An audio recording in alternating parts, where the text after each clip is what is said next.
Hello, everybody. This is True Demon, the Devil Stockbroker, doing a live update on some of our stock plays and picking a series of stocks in cybersecurity because we have been witnessing a massive cyber attack across the entire U.S. infrastructure in real time, basically.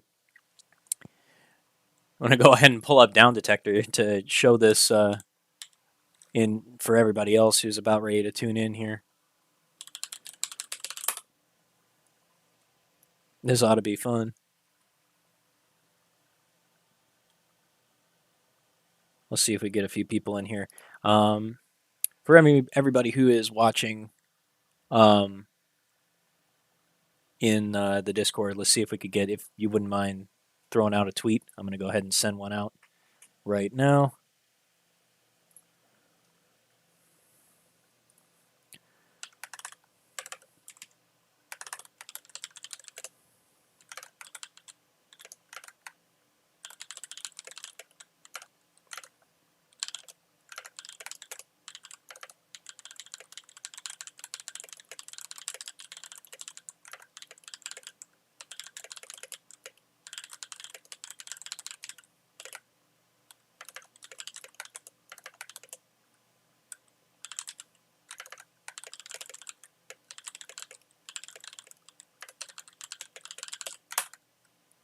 All right.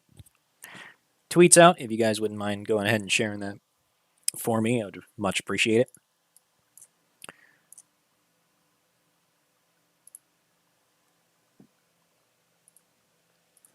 Hey, everybody. Welcome, welcome, welcome. Thanks for joining. Still got only a small handful of people coming in. For those of you who are in the Discord just listening, if you want to pull up the YouTube stream, I'm not able to stream it to Discord. One, because my computer can't handle it. Two, because, well, obviously Discord is not very reliable right now, so I'm not even going to bother trying. So if you want to just mute me on the YouTube side, watch there, and then you can listen here if that works for you. That should be good.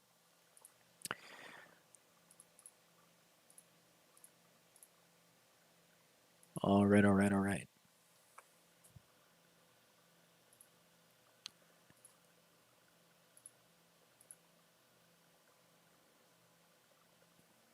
Thanks, guys, for jumping in.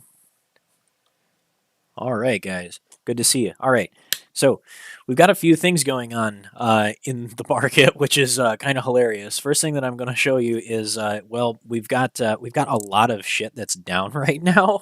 For starters, recently there was a massive uptick in outages on Spotify, Discord, AWS, Cloudflare, Twitter, Google Cloud, Google itself, Wikipedia, Intuit QuickBooks, Wave Broadband, Facebook, Verizon, YouTube, more Amazon services, Roblox of all things.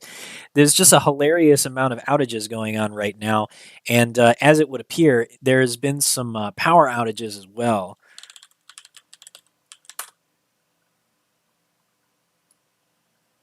So if you look at the outage map, there's actually a little over 24,000 power outages in the New York area as well as Pennsylvania.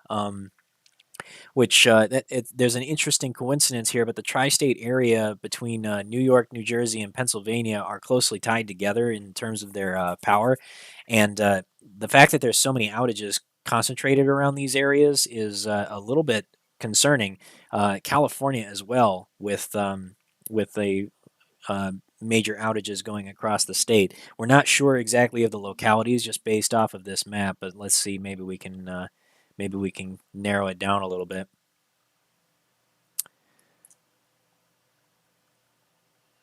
Yeah, it looks like most of the outages are happening around the Delaware County and Broome County, Chenango County, and those areas around the northern part of Pennsylvania.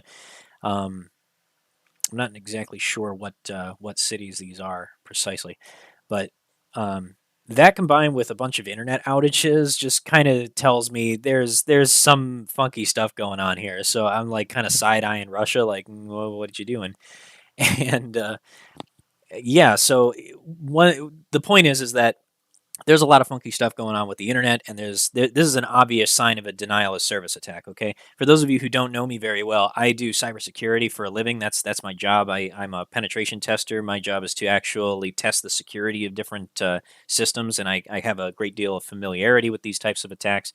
We're not sure what kind of attack it is right now, but we can just safely assume it's basic denial of service. And it seems to be centered around Amazon and Google cloud services. And the reason why that's significant is because when you target those specific kinds of services, it's going to create outages for any other system or service that uses those cloud services. So, hence why Spotify, Discord, Snapchat, and a bunch of others like Wikipedia and the Wikimedia Foundation are also having major outages. So we're going to play that. And I'm choosing IRNT stock. IRNT is they are a cybersecurity firm, pretty new to the space. They have a relatively low float, and they've had a lot of momentum recently, and they actually bounced off of this ascending support here. So. In terms of their technicals, really good signs. And I'm sorry that I couldn't get this out sooner to tell people, but literally our entire Discord was like having issues. So what we were able to do was get the Discord informed and let everybody know, hey, this is what's going on, and I think that IRNT is going to move. And lo and behold, there's several of us that were able to leverage a position here in IRNT. I think that we got in somewhere around like 425 or so, maybe 450. And I know I'm up on my calls. Y'all in the chat, feel free to let me know how you're doing right now. But my IRNT calls are up 57%. And I still am going to hold on to those because I went straight out to May 20th. I have a feeling that as this story develops and we get more news, IRNT stock is likely to move even further as a greater understanding of what's been going on in the market unfolds in front of us, as well as with this cyber attack. So, on top of that, we got a few other things going on. I know that everybody has been probably wondering about the oil plays. It looks like CEI got rejected off of, it almost reached that top level, this next fib level. It actually got rejected off of $2 and has retraced. So we'll look for some consolidation there on CEI. Nine made a huge move as well. We kind of predicted that in yesterday's video. It seems to have gotten rejected. We're gonna be patient with the oil stocks, but I'm currently not in any positions with these. We're waiting to see what happens to see if there's going to be another big move or if there's going to be some kind of pump in the oil price. And we'll see if we can take advantage of that. Another one for the cybersecurity stocks. If you're not familiar, this is Crowdstrike, ticker symbol CRWD. Crowdstrike is actually a really excellent anti-malware and threat monitoring service. I love them because I have tried to break into networks that use this service, and I have always gotten my face stomped in trying to get past it. This is an excellent service, and I have little doubt that in the wake of these major cyber attacks, that there's going to be a jump in their sales, and their earnings is coming up really soon. They've got a nice estimate for 410.9 million set up as the estimated revenue. So if they beat, especially with all of these recent cyber attacks that have happened recently, I have a feeling that there will be a move in their stock. So I'm not currently in CrowdStrike. I have some in my retirement account, but I'm not actively trading it as a day trade. So like I'm not doing anything like swinging it or at all. It's IRNT that I'm currently swinging. But if you are looking for one for a long term, CrowdStrike is the one that I personally love. Like just look at this chart. It's a beautiful chart. CrowdStrike does awesome. It's a performer.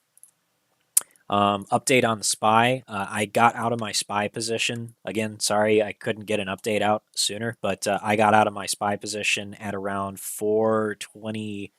It was like 426, I want to say. It was like 426, 427. It was floating around that like 427 level, and I got out of that SPY spread that I talked about in my yesterday's video.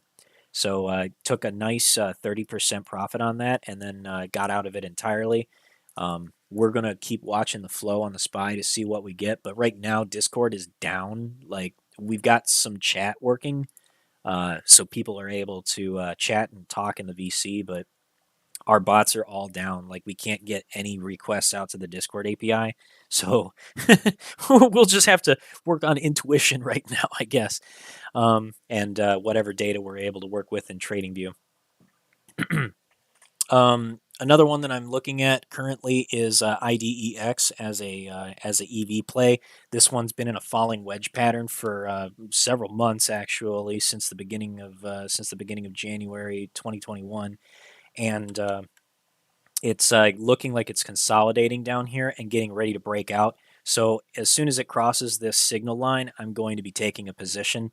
I'm just waiting for that right moment, that perfect timing to see this thing break out to the upside.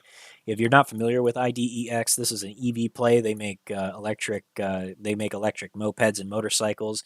Very popular in the Far East, especially Thailand, which is the largest market for EVs, for EV scooters and such.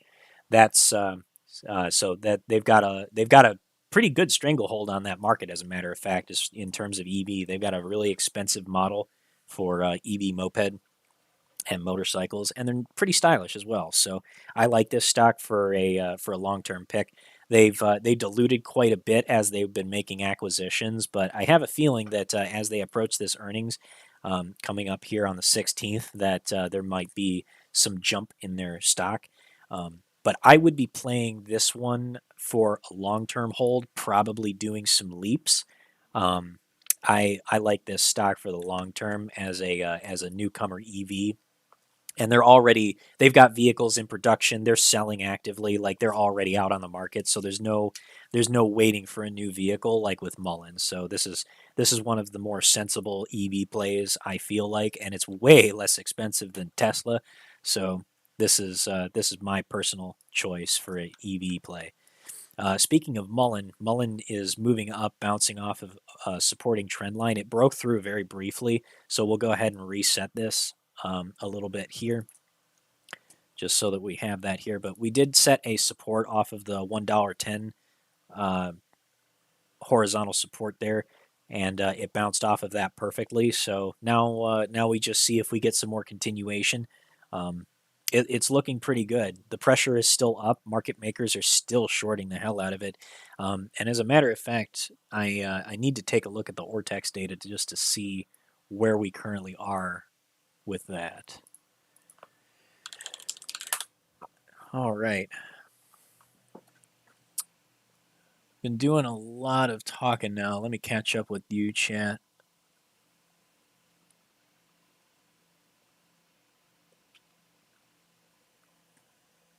Let's see. Is my screen too small to see? Everyone's kind of complaining that it's a little bit too small.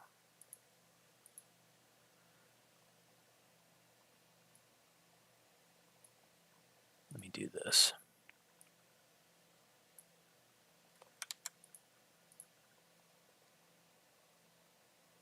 We'll just adjust this a little bit.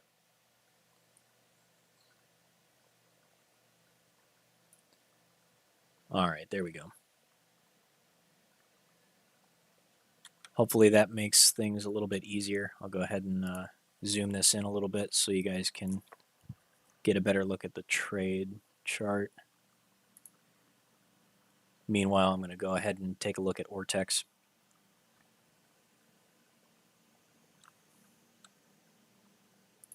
I'm going to go ahead and clean some of these up as well. We got a lot of lines here that need cleaning up. Okay. So we got consolidation here. We're back above we're back above the $1.10 resistance. So we're looking for some upside here. Do have to be careful because this could be a bull trap. It might break down below here, but I'm holding on to my position regardless of what this thing does. You do you, but I'm just being honest about what I'm seeing here as far as technicals go.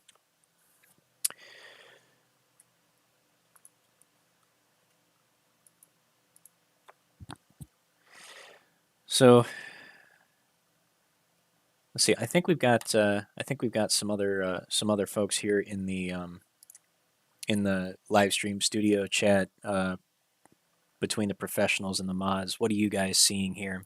Feel free to chime in. I'm seeing Progenity about to make a double top. That's Back right. to life here. We haven't looked at Progenity for a little while. We'll go ahead and take a look at that one really quickly, and then we'll go over the Mullen data for Ortex. And then if anyone watching is chasing 9, I think they're having a huge bear flag. Not a good sign. Nope. All right, let's take a look at Progenity. Ah, yes. So Progenity is bouncing off of our fib level of support here. This is the third time that it's bounced off of it. So if we make a run for this resistance here, that's around 160, 165 range, then we're looking for a breakout above 180 before we get confirmation. This has been tough resistance for us. We've hit it 1, 2, broke out once, and haven't seen it since for the last several days. Not since late February. So we'll go ahead and leave this one up for a second while I pull up the Mullen short data.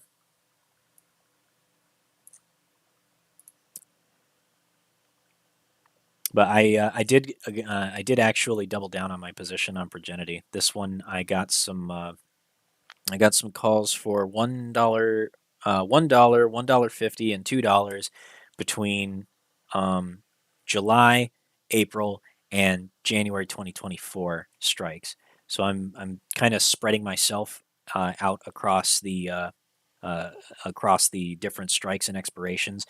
I really do like the leaps, though. Just being perfectly honest with you, because Progenity is one of those companies where it's going to take some time for them to build some profit. The short-term options, I'm speculating on, but long-term, I'm looking to exercise those leaps and get the cheapest price possible for those shares because I feel that Progenity will be able to scale up past $5, $6, $10 eventually. It may take them a few years, but I feel that my leaps are in good shape. That if Progenity goes up to $5, I can sell my shares and exercise all of those deep in the money leap options that I acquired, and I'll be able to more than quadruple my position in Progenity, and then start taking advantage of that. I might even move some of those shares into my retirement account. Progenity is one that I'm particularly happy with. Moving up 9% on the day, which is really encouraging to see. Progenity needed this move. It's been overdue for a bounce. All right, let's go ahead and take a look at Mullen data.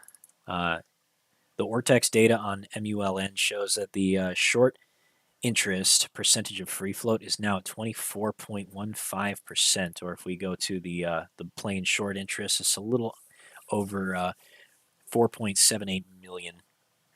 The short interest on Ortex is or the short interest on Mullen is unusual in particular because it kind of came out of nowhere at the bottom of all places. Like, have you noticed that the short interest was so small in this stock up until all of a sudden retail got involved, and now shorts are just piling in on it out of nowhere when there's so limited upside for them. Like there's so little potential for gain and so much to risk here.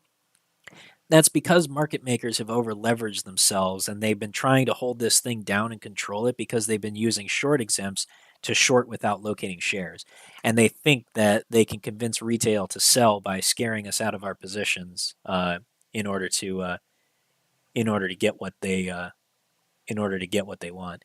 Oh, I just realized I'm not sharing the correct screen. Here, let's do this. Here we go. All right, sorry about that. So, as I was saying, IRNT are. God, I'm getting all my tickers mixed up. Mullen is continuously gaining more steam and pushing those higher price ranges even after these big sell-offs. This is actually kind of looking a lot like how Progenity looked early on in September when it made its move up from like 68 cents up to $1.50 and then retrace back down. And what ended up happening was retail just kind of swallowed up all the shares and continuously acquired, and they even ate up all the dilution that was going on with Progenity. And of course, after that dilution was finished being acquired by retail, Progenity stock shot straight back up to $2 and then kept going over the course of the next 4 to 6 weeks. So we're actually on track to do the exact same thing here with Mullen if buying continues to exhaust the supply of shares. And right now it's looking really good. So utilization currently 92.43%, which is it's a little bit lower than I wanted for the squeeze triggers that I use, but still very close. The cost to borrow is still pretty cheap, all things considered, but hopefully if we get this failures to deliver data and we see the failures to deliver on these dates for February 28th, this is just in time. This big move up here came just in time for us to get this included in the next round of FTD data. So on the 15th or so, we should see the failures to deliver data come in for the late February time period, and we will get to see how many failures to deliver there were on the 28th. I'm willing to bet you anything that it's going to be it's going to surpass these easily with the amount of short exempts and the amount of options that were being traded at that time. Just to further drive home the fact that short lending volume has been through the absolute, has just gone through the ceiling here. So all the security lending on this particular stock is unusually heavy given its entire history. There's no other time in this stock's history that the short lending volume has ever been this high.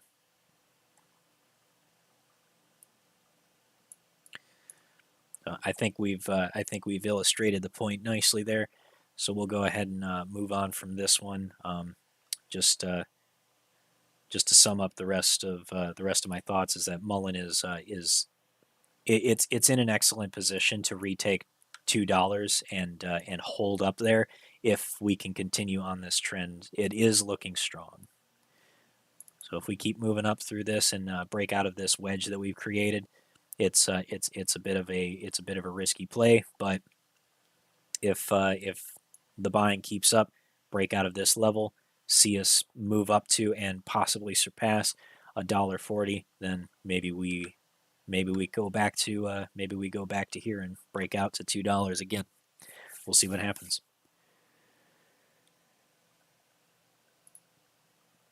Let's go check out IRNT again. Looks like it's retracing just a little bit. Perfect bull flag. So it would seem. We're going to check this out on the 5-minute chart. Yep, perfect bull flag. So for those that aren't familiar, get a nice big jump in volume and movement, and then you retrace slightly. This is your classic bull flag.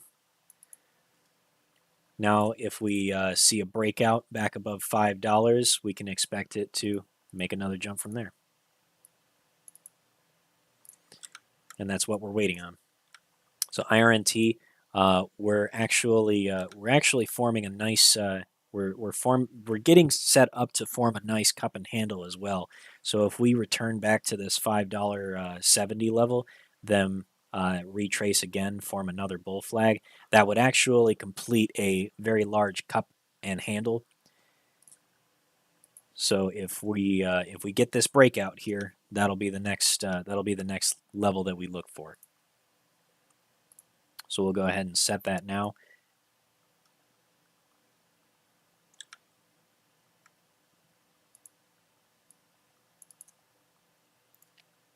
We'll go ahead and add this one to the chart.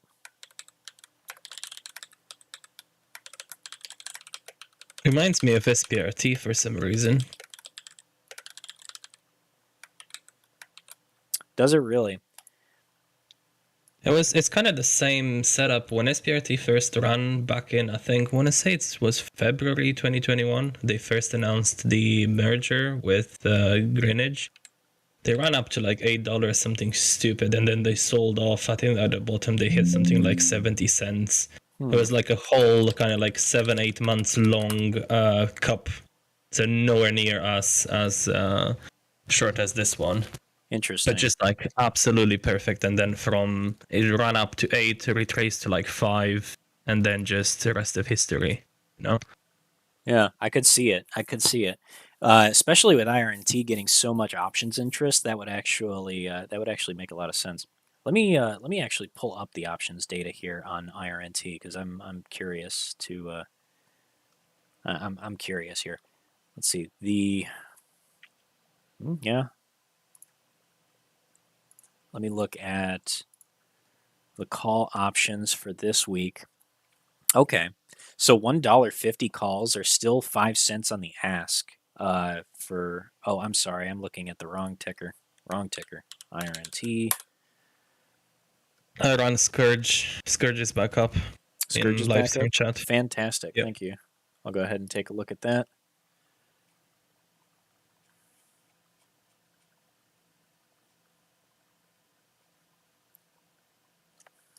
Oh yes, that's a lovely gamma ramp. I like it.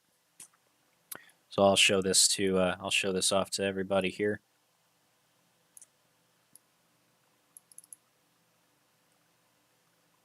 Get my other charts up here.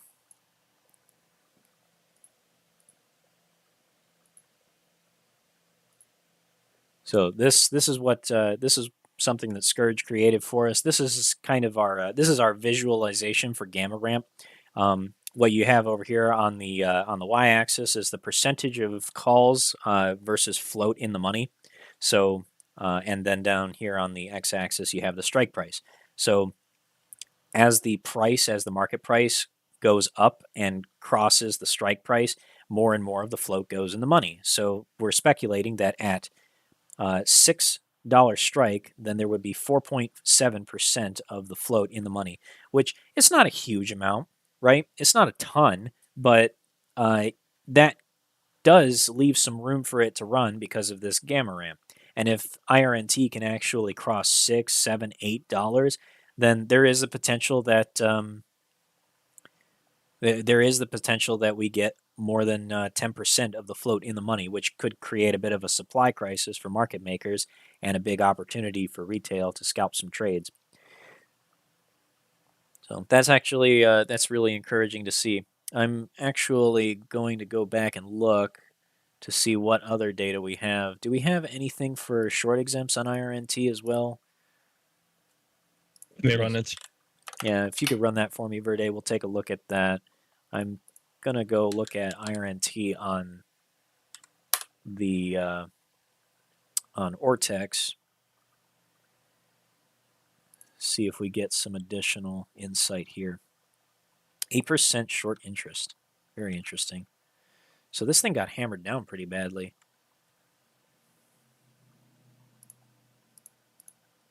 Let me look at the estimated short interest. Ooh, yeah. Yeah, look at that. So for whatever reason, shorts decided to cover on October 27th, and then they got back in on November the 10th. Covered again on the 24th. And now they've been getting in and losing. Ooh, that's interesting. That's wonderful, actually. See, I like to burn shorts. I enjoy burning shorts. I have no problem with that at all. Let's get rid of the days to cover. We see that we're hovering at around 1.5 days to cover. It's not bad. Short interest is sitting at around 3.34 million. That puts us at 8.8% of the free float. Failures to deliver are exceptionally high, which is a bit interesting. I'm wondering if this is from options expiring in the money. It looks like it might have something to do with it. It opened it opened that month trading at under $3, and then it ended the 2 days before. The failures to deliver would have been from the previous 2 days of trading. So I'm betting that this giant spike in the FTDs is actually a T+2 failure of settlement or failure to deliver from options expiration and a bunch of people exercising options early. So yeah, that's interesting. Had a high of 492. So everything with up to $4.50 would have been in the money at this point. And if people were exercising early, that would be quite a lot of momentum. And now we're touching. Now we're getting ready to cross $5 again. I mean, we're above $5 right now. I like this. This could be some real potential here. IRNT is not a bad stock. I like anything in cybersecurity. Like if it's a stock in a field that I know, of course I'll trade it. Let's see what else. Oh, thank you, Verde, for running that ScourgeBot query. Ooh, Not yes. crazy, but It's not super crazy, but it does get my attention. So these short exempts from February 28th. These are 1, 2, 3, 4, 5.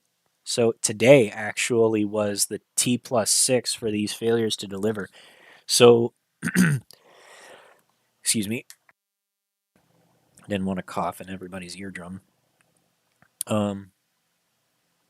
So 486 million. That's not a small amount for a stock with this size of a float. What is the float on this one? Isn't this like? See the float 30 on something. IRNT. Oh man, it's so nice to watch the chart and see how it holds the 13 EMA on the 5-minute chart. Very nice. The float is 34 million. 34 million. So 34 million. This would have been about 1.5% of the float or so. Yeah, maybe like 1.2, 1.4, somewhere in that range. Anyway, short exempt ratio of 9.7 is a huge ratio. It tells us that there was a lot more market maker involvement trying to struggle with suppressing the price and getting it down from its highs. It opened at 577 and had a high of 594. They short exempted the absolute shit out of this thing, and I think they got it down on SSR as well. So if this stock was on SSR, and I suspect it was based on how this fell, get my calculator up here really quickly. So if it opened at, or no, we have to go based on the close. So the day before it closed at 611. Divide that by 450. Yeah, they easily got this thing under SSR. They crushed it by 30%.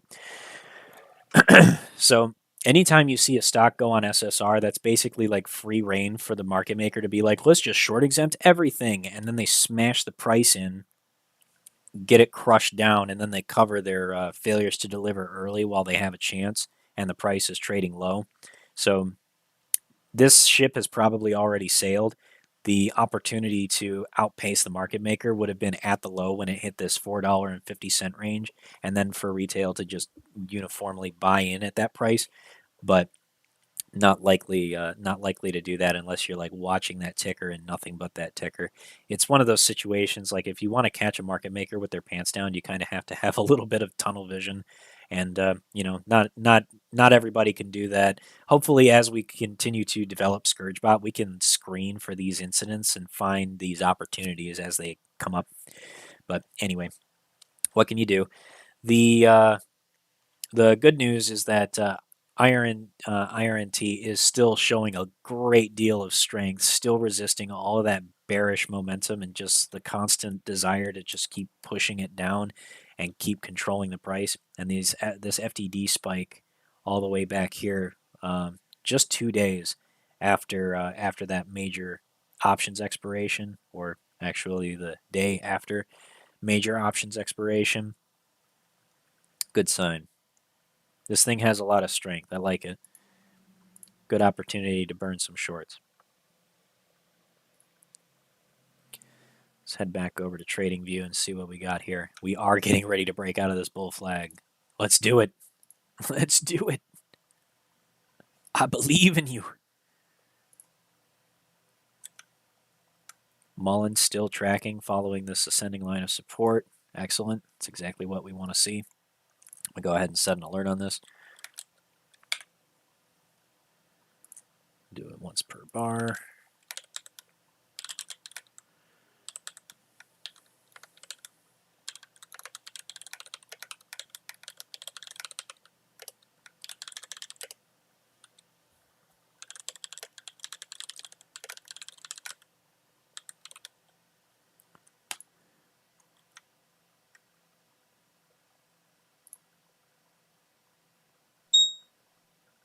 Oh, there we go. We got our bull flag breakout on IRNT. Very nice. If you're new to the stream and you're not familiar, we do have trading alerts on basically all of the stocks that we watch. And if we see any kind of developments in the trading chart, we'll go ahead and we'll create these alerts, and these do alert directly to the Discord. It's only available for members that are professional and above, so just be aware of that. But usually the professionals will be kind enough to let everybody know if we get a big breakout on something like this. So yeah, if you want to be a part of this, feel free to join us in the VC chat. We're available at discord.gg/Hell's Trading Floor. You can join us there. Sign up through our Patreon link, and you can try us out for $3 a month at the trader level. That's our basic membership subscription. And if you're interested in getting access to all these alerts as well as our bots, such as ScourgeBot, then you can sign up for the professional level if you want to. But we don't keep secrets in the Discord. If you're a member, you're entitled to you can request any of that information. It's just you have to wait for somebody who's available, so you can tag an analyst or a professional and ask, hey, I need some ScourgeBot data on IRNT. They'll be like, sure, no problem, and print you out a chart and get that to you as soon as they're available. So anyway, we have our breakout here, and now we're basically waiting for confirmation. We want to see us get above that $5 level here, right where we came down and engulf this candle. That'll be the next signal.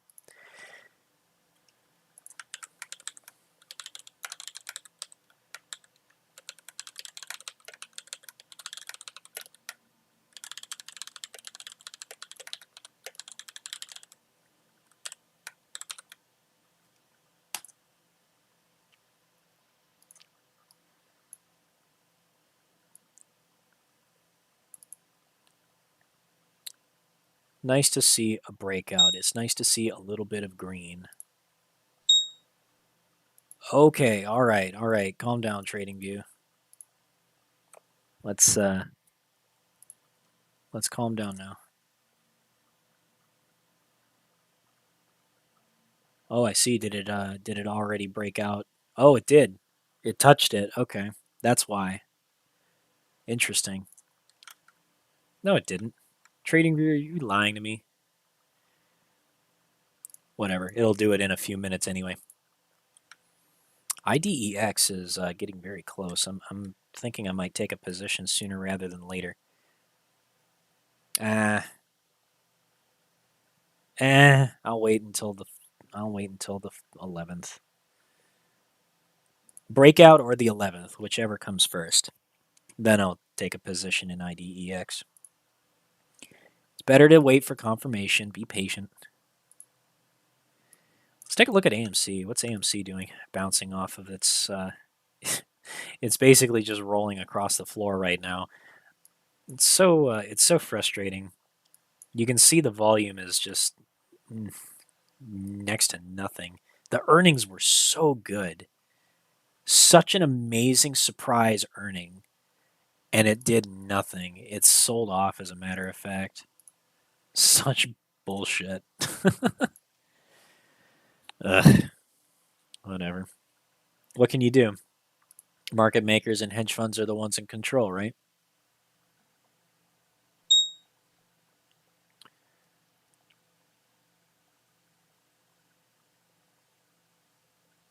There's some really bullish flow coming into the market.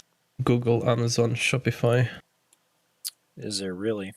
Maybe it's time to take another position on the SPY. Let's go take a look at the flow on SPY. Big flow, SPY. Let's see. I see a lot of puts. Yeah, they're calling. They're closing puts.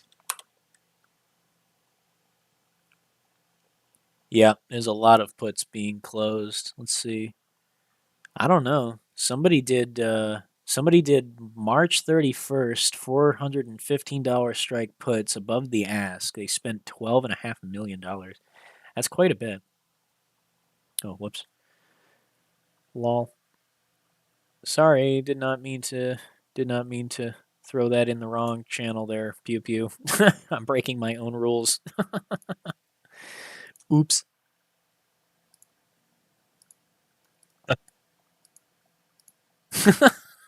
When you get yelled at by breaking by your own mod for breaking the rules. Just gonna say, it's good to see that the rules are being enforced, no matter who.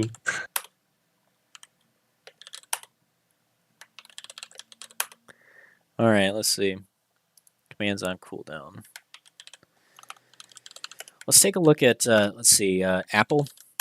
Let's look at the flow on Apple. That's nice. There's a lot of leap options. Interesting. Yeah, I see a lot of leap Tesla. The event today focused a lot on their silicon and a new desktop studio computer as well as display, but did not reference or talk almost at all about anything AR or any of the other future potential product lines. So they had a successful event speaking about the silicon because that's huge right now. And a potential strong product lineup for that, but probably still going to move north because there's still more to come, a lot more this year at least. Interesting. I saw something too that Apple TV signed something with the Major League Baseball. Yeah, they're going to be streaming exclusively a couple of games a week, and they will be streaming MLB on Apple Plus and on the Apple TV and all that TV app and whatnot.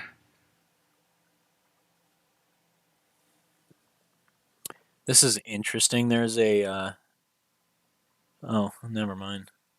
1,000 strike puts lean bid for Tesla, spent $32.5 million.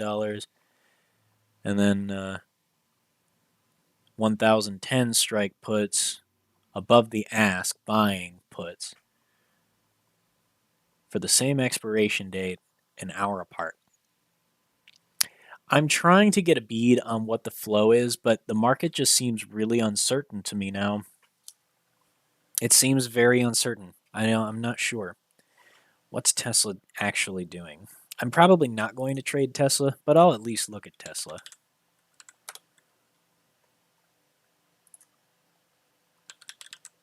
Tesla, not Tulsa. Okay. Interesting. With the glass ceiling theorem and the Russell and the small cap, mid cap stocks being suppressed for so long, and the ballooning of the SPY and the big cap stuff. I mean, looking at the trend today and looking at the behavior of the market overall, it like there was so much green in the small and mid cap stocks and so much red on some of the large cap stocks in certain sectors. And it makes me wonder, are we seeing money flowing out of one into the other because of positioning for what's to come? That's a good question, and it's difficult to answer because what are we expecting? Are we expecting the market to just suddenly turn around because, like, suddenly the war is over, and you know, who knows? There's a number of things that could go on, but I do have to wonder because I know we talked about this in the Discord chat a little bit earlier today, but speculation of the of passing off all bags to retail and just letting everybody blue collar that jumped into the stock market to show hedgies who was boss suddenly being passed all the bags right before a major event causing the stock market to plummet. It wouldn't be good, uh, but I don't know. There's a lot of uncertainty going on in the market right now, so we could speculate all day about it. Did you have a specific thing that you were curious about, Ruff? I'm just trying to grapple the flow. I mean, the the trend. We were joking about it. The trend literally looks like the Loch Ness monster on a 5 minute. I've never seen anything like it before. What, on IWM or? No, the trend is the overall stock market and the up. There's a formula that calculates the buys over the sells and divides it by the overall sales volume up versus volume down, and it gives you kind of an overall momentum value indicator as what's going on in the market. But unlike the tick that focuses mainly on big cap stocks and on the New York Stock Exchange, and it being broader, you see a bit wider of a gamut of the market. And the indicator that I've always followed has been anything above the one on the trend has signaled, it's a lot of bullish pressure, but it signals a potential reversal for the future, because you can only have so much buying for so long and so much selling for so long.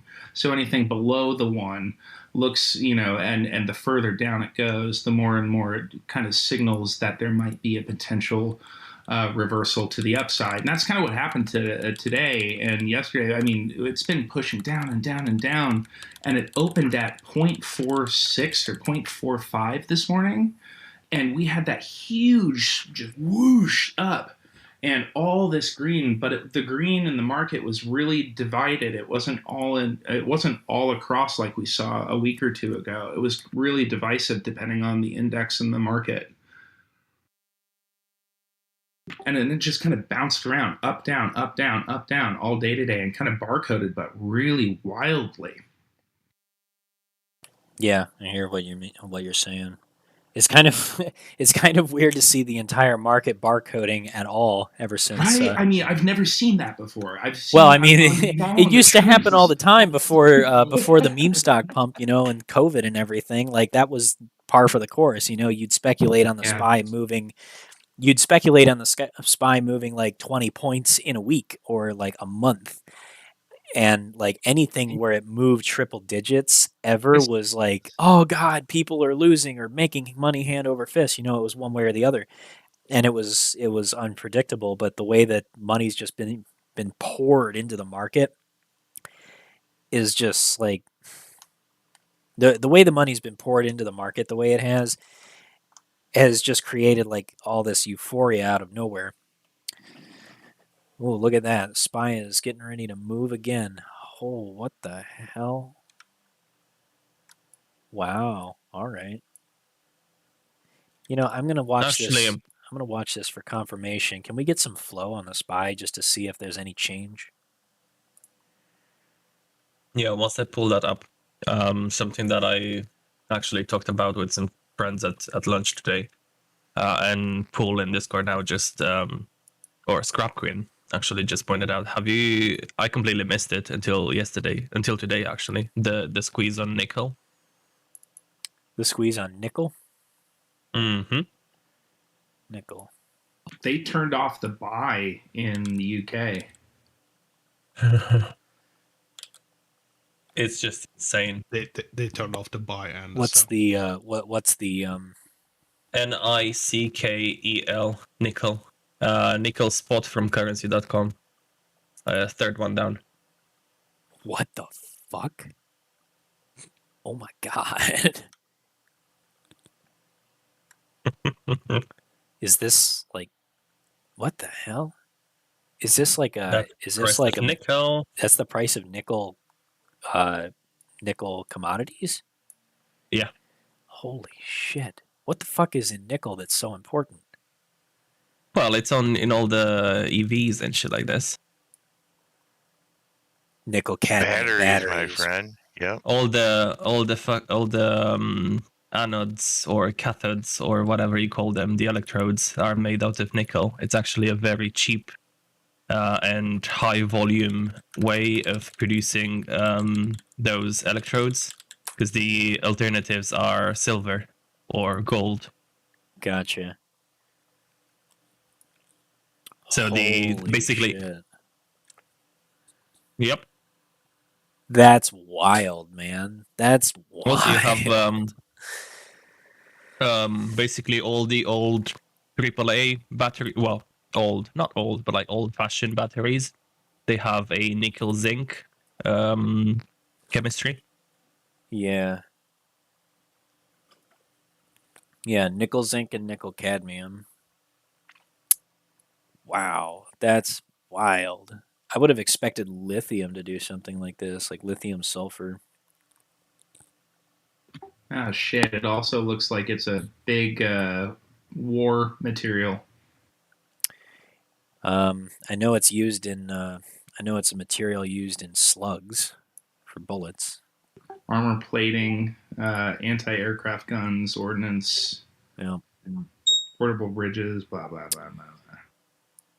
Mullen's moving again. Breakout. Woo! All right. We called it, guys. I love that dynamite candle. Look at that. That's a beautiful thing. Power of speculation. Oh, yes. Oh, yes. And also the power of fucking market makers out of their money. I do like that. I am going to get demonetized again, aren't I? Shall I just do it for you? Spoken the bear.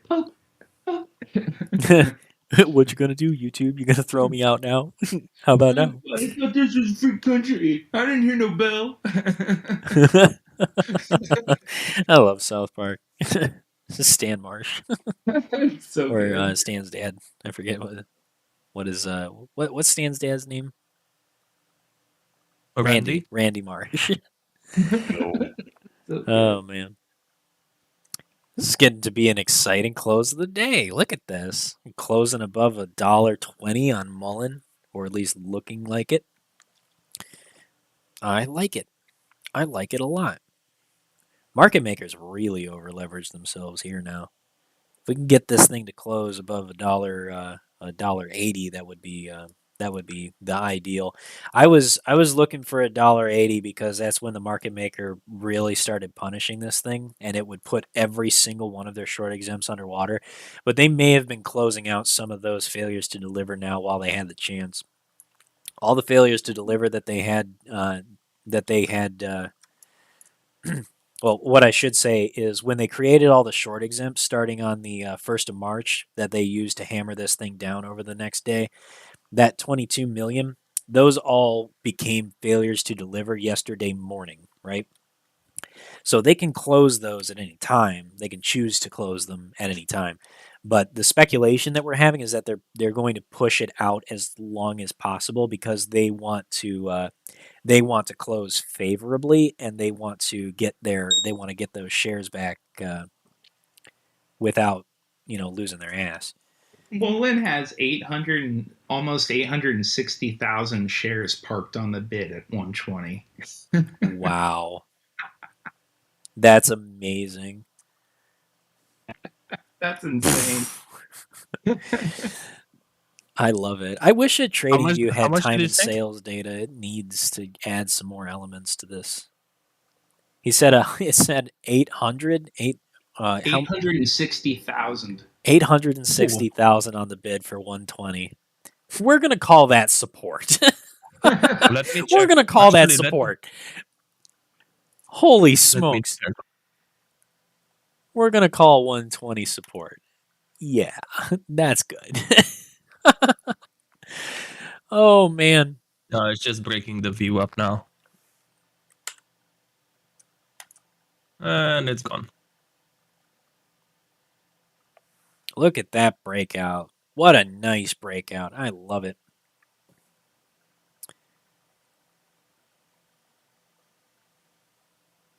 Look Buy at signal that. just came up on the 5-minute for Mulan. Nice. That's very nice. I keep looking at IDEX like it's gonna throw me that signal that I've been asking for months, like right now, just because I'm staring at it, putting pressure on it. Well, I'll tell you what, if the war gets if the war's off all of a sudden, I'm gonna short some nickel. I'll short the nickel commodities market, be a millionaire overnight, or it might just keep pumping just to bankrupt me. Who knows?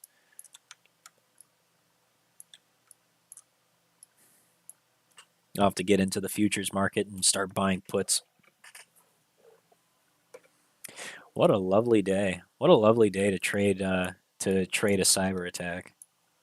IRNT showing some continued strength. I'm liking the strength. Okay, we're consolidating still now, so it's but we've established support here. 475. That's good. That's a good level of support. It's a nice quarter number. People like that. People like nice round numbers that are easily divisible by dollars. All right, Bidwall is gone. They've got another 340,000 stacked on the ask at 140. Okay. And we've got another 200,000, another 100,000 at the 110. Let's take a look at the flow on Mullen and see what it's doing. Ooh-wee. Ooh-wee, look at those. Oh, wow. That looks like they're getting ready for Oh, that's nice. I got to show everybody this one. Take a look at the flow on Mullen. This was today. Look at those calls. Look at that. That's nice. It's not quite as big as that huge order that we saw the other day with 115,000, but that $1 250 strike for March and July, respectively, that is nice. That is encouraging. Somebody feels good about Mullen. That's a big bet. That's a little whale bet. Little baby beluga bet. I like it. Let's see, what else do we got going on here? What a lovely breakout. I'm looking forward to seeing what Mullen does first thing in the morning.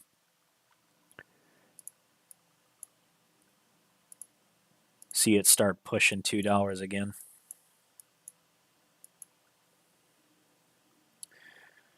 Progenity. I'm waiting. I want to see this. I want to see this 50-day EMA cross. What else do we got? CEI still in retrace mode right now. We'll look at this on the 30-minute. The volume shelf is the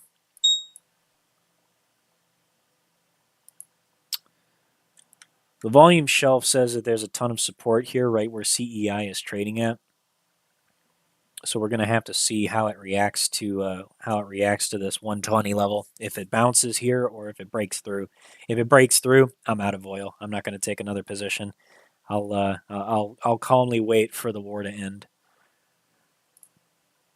Wow, that's so wild. Mullen and Progenity are exactly the same price. Oh wow, yeah, you're not kidding. And I was calling. I didn't even think about it. Randomly for yesterday as a nonsense number, so it's just that much funnier. That is funny. Shouting out 122 based on literally nothing.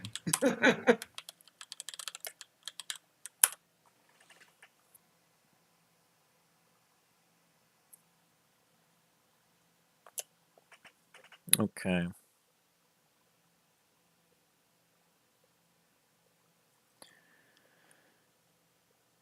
So Hmm. The big flow on Tesla has just got me all kinds of confused. I'm confuzzled. I was thinking about trading Tesla, but it just seems so uncertain it could go in either direction. And now it's breaking below this megaphone that it had going for it. So who knows where it might go now? It might start retracing all the way back down to the bottom. I don't know. I guess we're gonna find out. Probably not. Tesla's probably not going anywhere. It's starting to approach that too big to fail threshold, you know. Let's see. Check the SPY.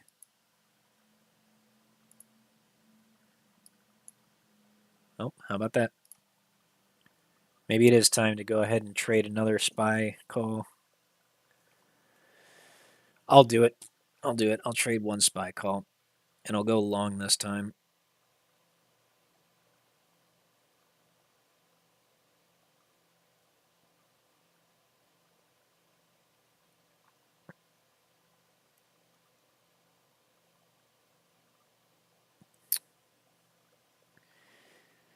Go for March 14th.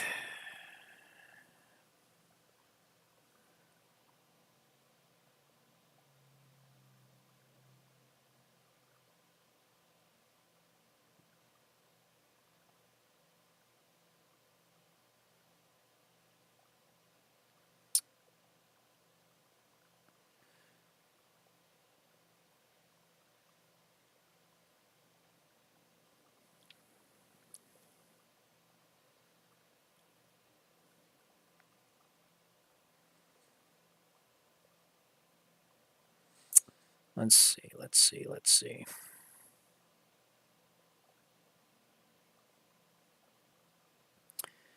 I think the SPY is going to surprise me. So, if I may give my 2 cents, I personally wouldn't trade SPY now. You're on support and you're getting hammered.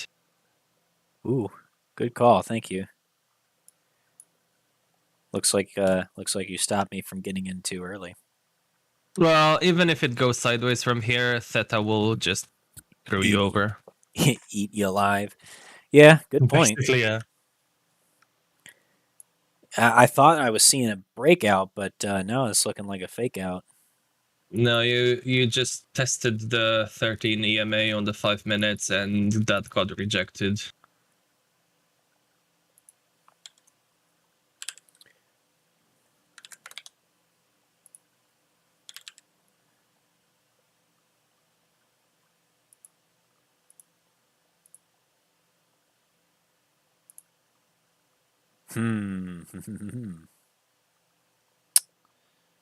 I personally use the SMA by KGS. You can choose in a single instrument a lot of SMAs and EMAs.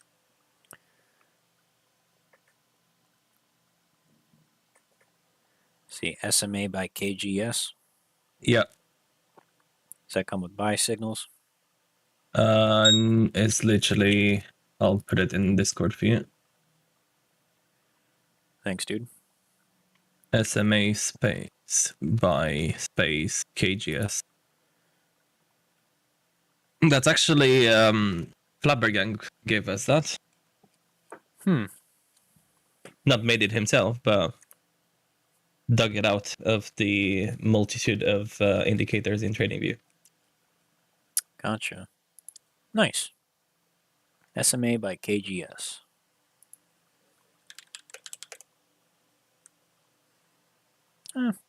I'll add it to my favorites. We'll give it a shot. Oh my god, that looks gnarly. What the hell? That's a you can lot. go in settings and change your inputs, and then in style you select which ones you want. Because you have basically all the SMAs, all the EMAs, and all the volume, the weighted moving averages. I'll do 20, 50, 100, and 200. Good lord. Well, it's a good indicator for those that do not have the indicators. You have all of them bundled up. Gotcha. That's handy. I can see I can see the utility of it, but like, holy shit, that was a lot. All right. Well, that's a nifty indicator. I do appreciate that. Um, I would like to see what happens, but yeah, good call. Should stay out of it. I was thinking about it. I was thinking really hard, and I think you just talked me off the ledge. Well, you're crossing support now to the downside. Hmm. It still looked like it was bouncing off of support and breaking out of this downtrend here, which is why I was about to trade it. So Yeah, no, it is definitely a bullish pattern, but it's a risky move to, in my opinion, is a risky move to try and get the position, especially when you don't want to average up or average down. It's a risky position to take. It's a risky place to take a position on the support and hope for a bounce. mm-hmm. Right on. Mullen bouncing off of support here at 120. I think it's consolidating at support. This is a good sign. This is bullish.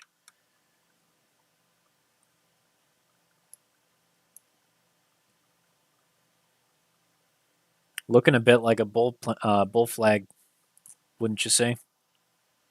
Yep.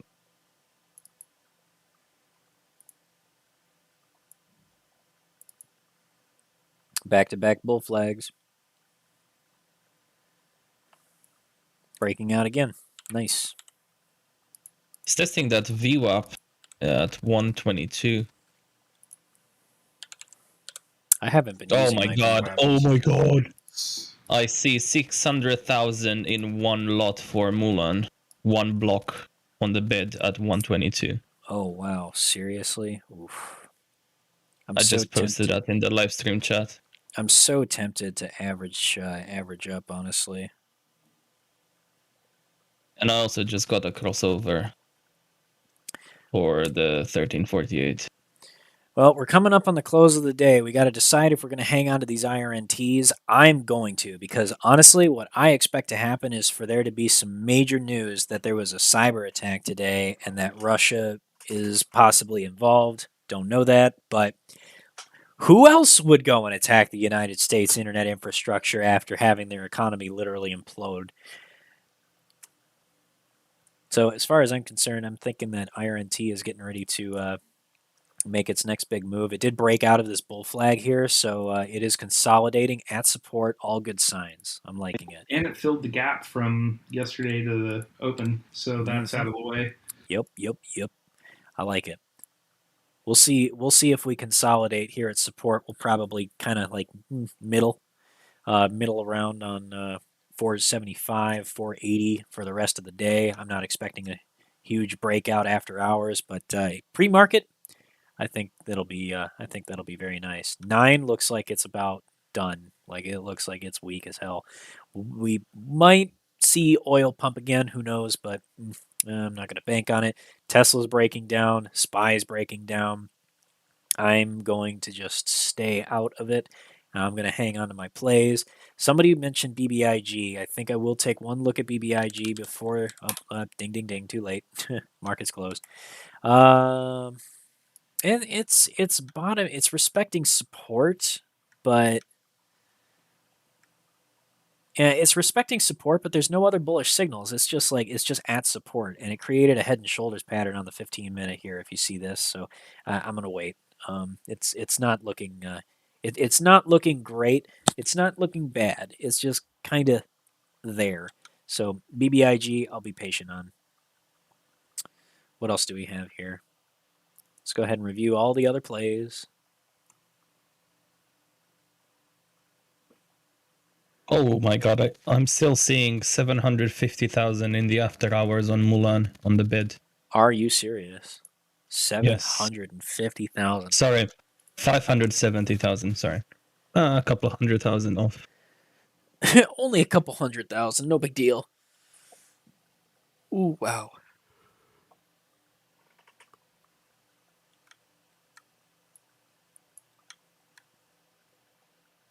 I like this VWAP range that that this creates. It's a nice touch.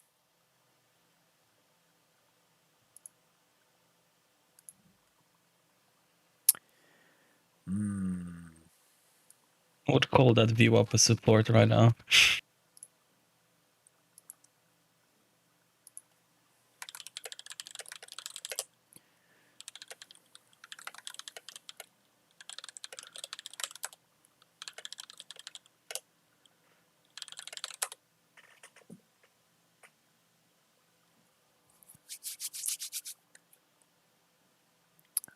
I do like it.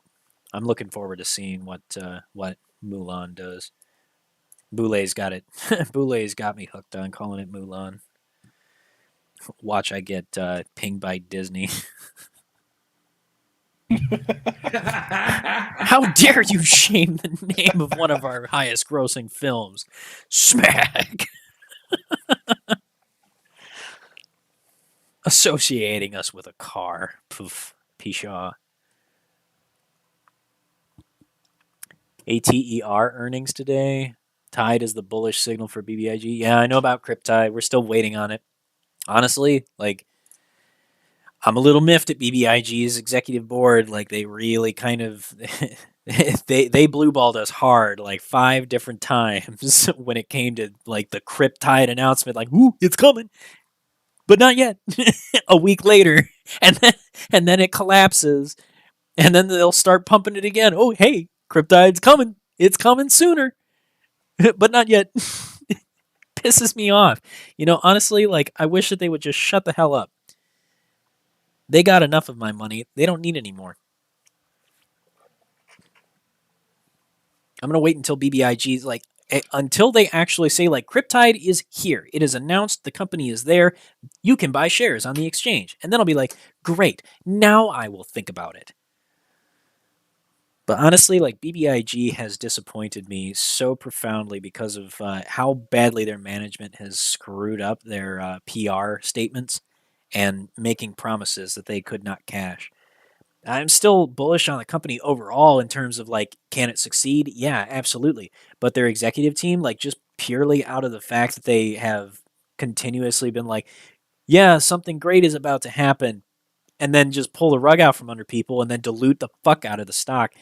It's unacceptable. Like, they've literally just ripped the money out of our hands and gone and played around with it. They're not that. I feel like it's a total violation of their fiduciary responsibility to their shareholders. But you know what? Whatever. Nobody has to give a damn what retail does with its money. We're not obligated to protect our retail shareholders. It's only the big money guys that are sitting on the board of directors that matter.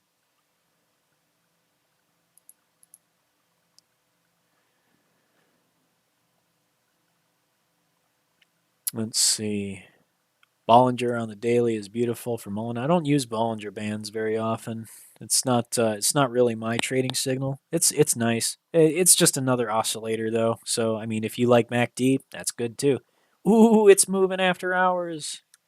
Go baby, go. This is the time for bulls to push the price if they're going to push it at all. Do some heavy buying against the ask after hours. Just get a few million shares, move it up. Wow. Yeah, big 4% move. That's nice. That's very nice. What's the volume looking like right now? On my level 2 looks like lit market. Wow. 600,000 traded after hours. Holy cow. We had almost 4 million traded in the last 5 minutes of the day before the bell, too. Wow. Just beautiful. Just beautiful. If people want it to move up, if they're willing to buy it at these prices, it will move. Mullen has some legitimately good things going for it. I know a lot of people are nervous about their executive team. Their Docs the Fox. TD, I need a little more excitement from Mullen. She's my baby right now and owns 100% of my portfolio. Homie, Homie, this is not financial advice, but don't be over leveraging yourself on a stock like this. Why are you doing that? Why are you doing that? That's not a good idea. I was like, I'm bullish to Get the the end. mortgage instead and put it in Like, Mullen. holy shit, dude. Why are you doing that? Like, I'm bullish as the next guy about Mullen, and yeah, could it squeeze? Absolutely, sure, but why are you putting 100% of your portfolio on it? Don't do that. Don't do that. Why are you doing that? I don't want to shame you or nothing, but like that, you're betting the farm on a really speculative stock. I wouldn't do that with Microsoft. Like, I wouldn't do that with any stock. Don't do that. Obviously I can't tell you what to do. It's your money, but holy shit, dude, that's a huge gamble. I don't want to see anybody get burned. I don't want to see anybody get burned playing this, okay? Like, look at what they did to it when it ran to $2. The market makers pulled the rug out, and they did it easily. Now, we backed them up into a corner, but you don't know what might happen, you know? Another stock can capture retail's attention and pull people away at any time. Is this the one that I am focused on the most? Absolutely. And I don't have any plans to change that. But things happen. Don't over leverage yourself on 100% of your portfolio for any stock. Don't do that. That's needlessly reckless. You're putting yourself at huge risk. I don't want to see people get burned. We're here to make money, and we're here to achieve financial freedom.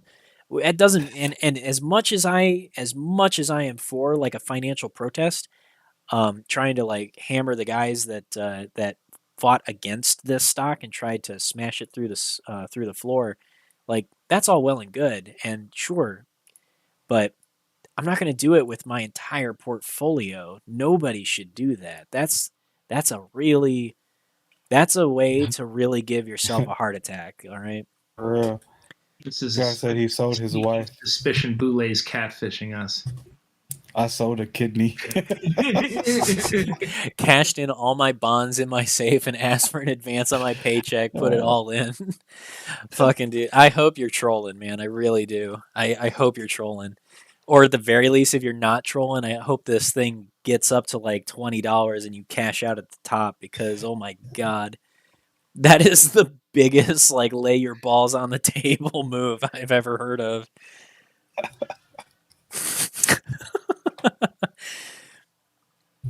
Oh wow, Max Glad 2020. Dude, that's nice. That's a beautiful. Oh wow. You Yeah, made that's bank. nice. 44,500 shares, up 17.9%. That's nice. Wow. That's a fantastic profit. I believe this thing. I believe in this thing to the ends of the earth, you know. I does the CEO sketch me out a little bit? Yeah, he does. Like, I don't know his background, and honestly, it doesn't seem like it's terribly successful. And are they being bet against heavily by market makers? Yeah, that's also true. The thing is like the company has a lot of really cool designs for a working car and an EV, and they're undervalued as far as I can see. Like fundamentally, I think the company is undervalued. Um, but the risk here is that they have a lot of people betting against them, and worse, they have a market maker that's now betting against them. So there's a market maker that's has a vested interest in watching this thing crater. So that's a dangerous game to play. Okay, that's like going up to the biggest, toughest kid in on the playground and punching him in the dick. You know, you might cripple him, and that might lead to an instant victory. But if it doesn't, he's gonna get up pissed and he's gonna pummel the shit out of you. So that's like the best analogy that I can give to what you're doing when you're playing in this stock. Okay, you can throw everything you have at it, but really, if it turns out that we're by ourselves and we don't get the other kids on the playground to all simultaneously punch the biggest kid in the dicks, then it's not going to work out so well, okay? This is a very speculative, high risk play, okay? I'm not telling anybody to go and throw all their all their cash on the table and bet on black, you know? It's No, it's it's usually easier and better to do it with borrowed money. So go mortgage your house instead and put that money. why are you God. why are you saying these things on my on my YouTube channel? Why are you saying these things? It's obviously a joke. It's obviously a joke. Nobody. That's the thing. It's like once it's on record, everybody takes it out of context. Yeah. I understand. Like we're all having a good time, but for real, like don't take out like a cash advance on your paycheck or take out a personal loan to go and bet on this thing. That's a really good way to screw yourself financially for a good long while. Let's see. Any thoughts on NAK? What's NAK? Northern Dynasty Materials. Interesting. Is this like a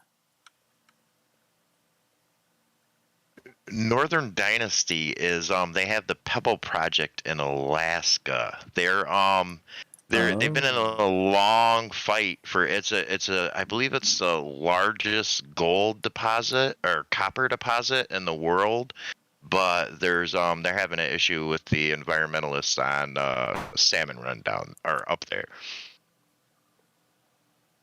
on the Salmon Run? Yeah, it's they don't want them to do the mining there. They're afraid that it's going to ruin the salmon fishing. I see. But it's an interesting play because right now we're in desperate need of raw materials, and that would put the United States in a very comfortable position. Are they well? What are the mining techniques that they're talking about using? Because I mean, I want to try to be ethical about this because I'm not like I'm not like I'm not wild and crazy about environmental protection, but like I don't think that it's necessary to like just scorched earth and and rape the land of its resources, kind of Yeah, we need the money. Yeah, that's not what I'm looking to do, and I'm not interested in supporting a company that's got that attitude about it. But if there's responsible mining practices, and they're just concerned with subterranean, like if they do subterranean mining and drilling, that's acceptable to me. Yeah, I'm Just not too wanted to- sure. Go ahead, Ray. Sorry. That's okay. You carry on. Oh, I was just going to say I wasn't sure on what type of mining techniques they use. I was just kind of giving a brief synopsis of the little bit that I knew about the company. Gotcha. No, Persephone, to answer your question, this is it's not about the lithium in Oregon. This is about Northern Dynasty Materials, which has a do they have land rights yet, or they just or they're just looking to get land rights? Well, anyway, it's for mining the largest copper deposit in Alaska, or possibly the world. So it's a big copper deposit up in Alaska.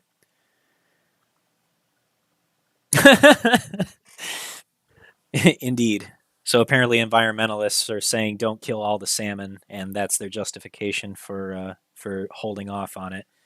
So yeah, it is an interesting play. I don't see I don't see any reason why they couldn't leave a single river intact and still extract sufficient copper. Copper mining is remarkably easy. Like it's not like you're having to go super far down. Copper sits pretty close to the surface. Oh man, I was gonna say regarding mining, if you wanna go and see something really cool and pleasing, aesthetically pleasing, go and watch marble mining. It's just insane. Marble mining. Maybe we'll have to check that out later. I don't. Sorry, go ahead. I just wanted to talk about Sava a bit because it's catching my attention.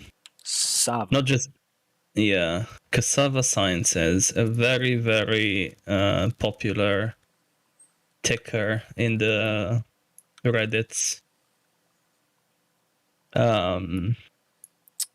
Interesting. It's kind of bouncing up a support that's tested, so you can either see it as a line or like a descending wedge, like a big descending wedge. Yeah. But what it draws my attention is that it kind of bounced back up on the daily today with a pretty long wick, which makes me wonder. It's got 100% utilization and 32% short interest, a free float. Interesting. FTDs kind of spiked a bit in January. Let's go take a look. And it's running on extremely low volume.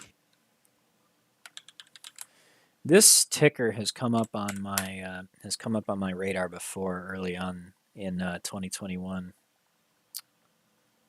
For fair reason, because it went from $2 back in July 2020 to like then about 7-8 and then to 150.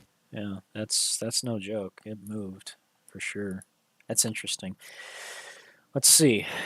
Short interest of the free float is 31%. Days to cover is 5.5. That's a lot. That's pretty high days to cover. Let's look at the short interest. Ooh, this is a low float. This is very low float.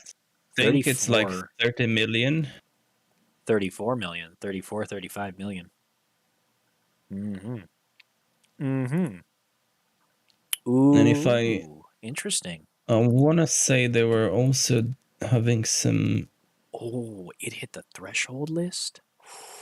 Ooh. Oh yes. It's one of the probably among AMC, GME, and all that in terms of popularity. Interesting. Yeah, I'm seeing it. What does the company do? What's their novel drugs. So obviously it's a pharma play. Gotcha. Oh well, don't we love our pharma plays? Oh yes, it's kind of like a powder keg waiting to just blow up. Wow, look at the utilization on this one. Okay, let's run some Scourge bot tests on this one. Let's go and see this. Let's back test this. When did it squeeze the first time? Let's go and look at that. So it squeezed December. Let's track. Give me a. Are you ready to take an inspect? Yeah. Verde. Do it in live stream chat if you don't mind. Let's do 1 sec. Yeah. Inspect Sava December 15. Year first. 2021. 2020. December 15, 2020. Yeah. To February 15th, 2021.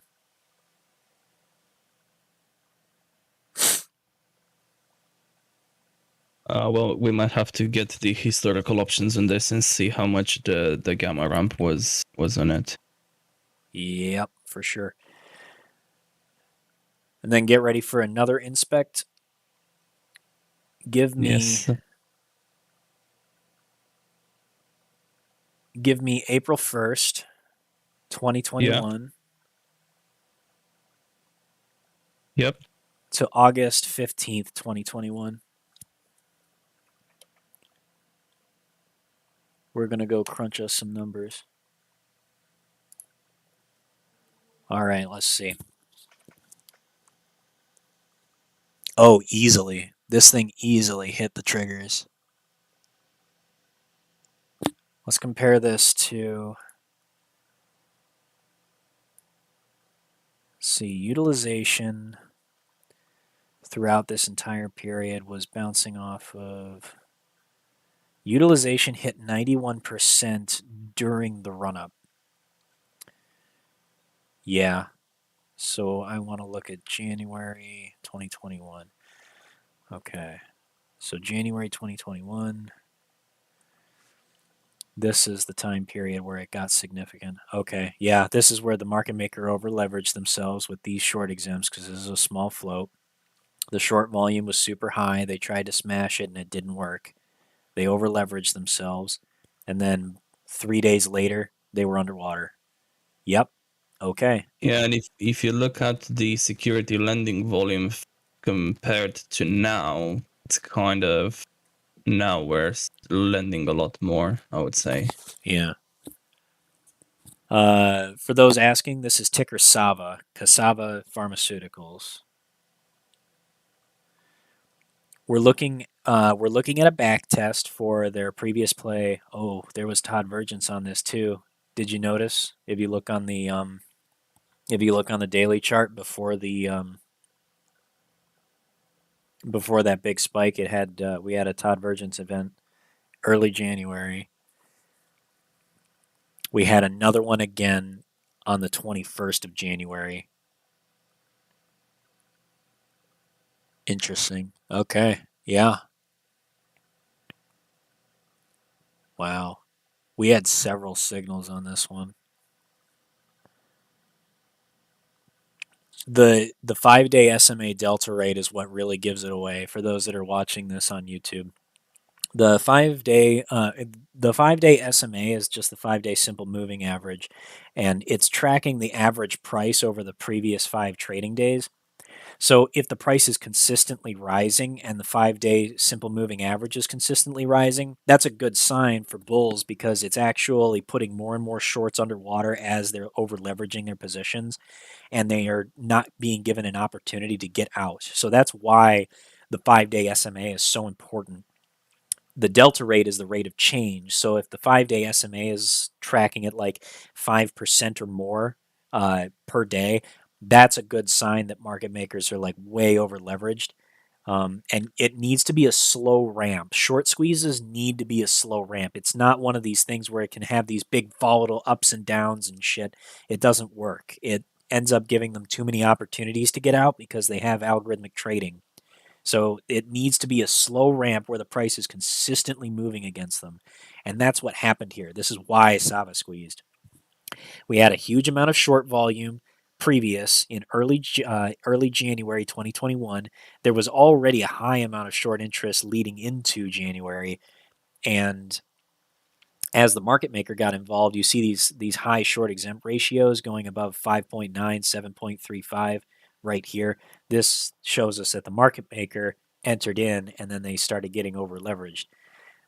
And then from that point forward, the price continued to rise. This is what we're looking to do to Mullen, actually. So if we see something like this in Mullen, this is a huge, good, bullish sign that the squeeze is coming quickly. But it needs to be a slow ramp. There's got to be an ascension with little chance for them to cover at a better price. They have to be constantly losing money, basically. So that's the January squeeze for Sava. Let's go back and look at the April. So this is starting in April and ending in August. Starting at the very bottom. I know that it's really small. I'm sorry, guys. Had Todd Vergence on the 7th of August, and then 4 days or 3 days later, we had a huge spike in short exempts. And then they started to get a little over leveraged.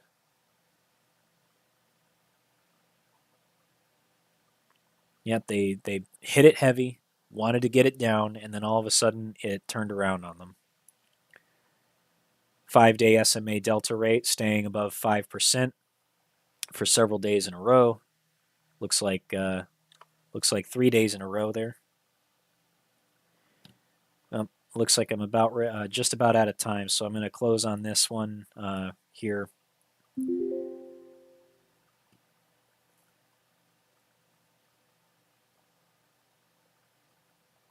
Yeah, just a consistent rise in the price.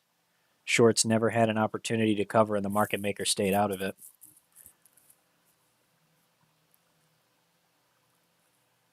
Yeah, it's quite an interesting one. I know it's not kind of down the retail's alley because it's a pretty high price at the moment, but you never know.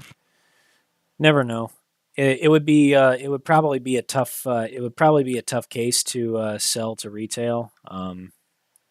Just because I this need one to look into it for a catalyst. if anything. Yeah, but this utilization being as high as it is, this is a good sign. Something that tells me that this is actually a very interesting and valid play. So we'll investigate Sava and see what we can come up with. This big short exempt spike here, this one is interesting. The price moved up against them pretty quickly, and then we had a bunch of failures to deliver throughout that entire trading week. Short volume, high again. Interesting. Yeah, they've had an opportunity to cover, but they haven't. They should have covered. They made a 50% profit on this thing almost. It's more like 40. Oh, hey, Kian Alame, thank you very much for becoming a denizen. Really appreciate that. Very interesting. All right. Unfortunately, that's all the time that I have. I got to get to a work meeting and catch up with everything else. That's all the time I have to get to a work meeting and catch up with your hot mic in there, man.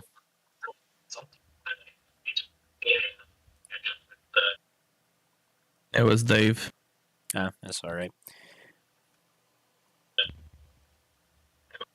Okay, I'll have to keep him muted. Good day, guys. Good day. All right. Yeah, very good day. All right, just a rapid fire recap on everything, just to give everybody a quick look at what we're looking at. Sava has been throwing some interesting signs, and retail sentiment is getting bullish on this one, so it may be a squeeze play for the future. We're going to keep looking at this one. IRNT, it pushed up, made a bull flag, and it maintained its support, so we're still waiting for this one to continue playing out. This one we're going to swing into the end of the week because this is a big cybersecurity play. And if we are correct in our assumption that what's been going on with the internet today is because of a Russian-based cyber attack, then this stock is very likely to get some good volume out of it and push to the upside.